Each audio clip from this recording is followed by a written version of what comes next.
साथ अंजना और आप देख रहे हैं नेशनल न्यूज नेटवर्क। आइए नजर डालते हैं आज की खास खबर पर। मुस्लिम महिलाओं का नकाब हटाकर उपचुनाव के लिए वोटिंग से पहले सपा ने ईसी को लिखी चिट्ठी, क्या की मांग। नई दिल्ली विधानसभा को 9 सीटों पर हो रहे उपचुनाव के लिए सोमवार शाम 5 बजे प्रचार थम गया। अंतिम दिन सभी राजनीतिक दलों के प्रचार में अपनी पूरी ताकत झोंक दी।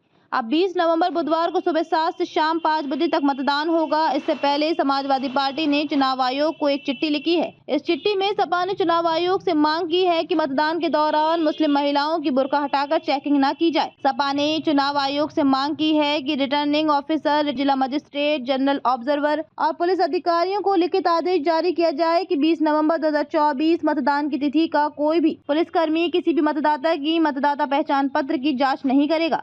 पत्र में आगे कहा गया है कि मतदाता पहचान पत्र की जांच करने का अधिकार मतदान अधिकारी के पास है। लोकसभा चुनाव 2024 के दौरान मतदान केंद्रों पर तैनात पुलिस अधिकारियों ने अपनी शक्ति और पद का दुरुपयोग किया और सपा समर्थकों, खासकर मुस्लिम महिला मतदाताओं को डराकर उनके बुर्के उतरवा दिए।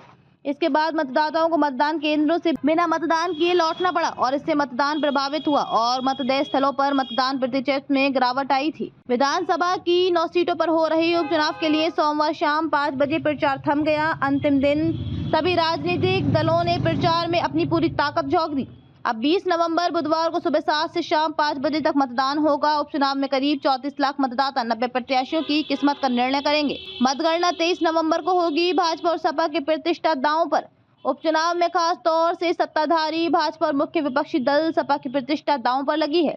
विभिन्न कारणों से रिक्त हुई विधानसभा की 9 सीटों के उपचुनाव के लिए 18 अक्टूबर को अधिसूचना जारी की गई थी।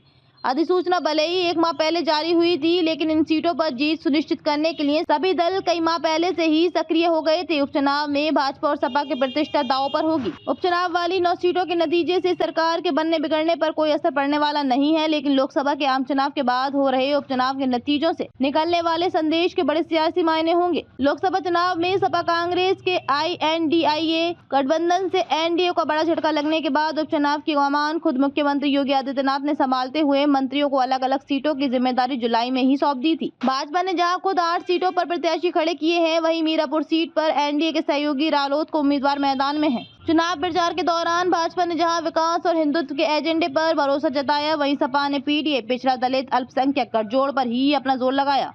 खबरों में अब तक के लिए बस इतना ही। फिर होगी आपसे मुलाकात ऐसी एक खास खबर के साथ। तब तक के लिए नमस्कार और देखते रहिए नेशनल न्यूज नेटवर्क।